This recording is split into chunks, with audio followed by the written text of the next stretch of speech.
Hello friends, મારું નામ doctor Riya Shah છે, consultant gynaecologist at GD Shah speciality hospital.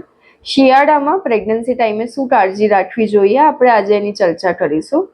પ્રેગ્નન્સીમાં અને શિયાળામાં જેમ બને એમ હોમ કુક અને ગરમ વસ્તુઓ જેમ કે ખીચડી છે, સૂપ છે, એવું લેવું જોઈએ, જેથી કરીને બોડીમાં ગરમાવો રહે. ડ્રાયફ્રૂટમાં બદામ છે, અખરોટ છે, અંજીર છે, એવા લેવા જોઈએ.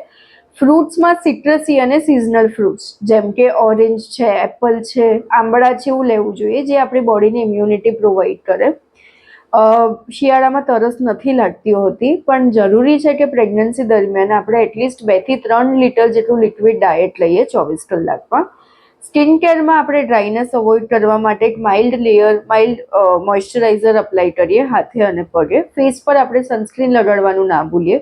ગરમ કપડાં લેયર્સમાં આપણે પહેરવાનું રાખીએ અને પગ પર મોજા પહેરવાનું ના ભૂલીએ.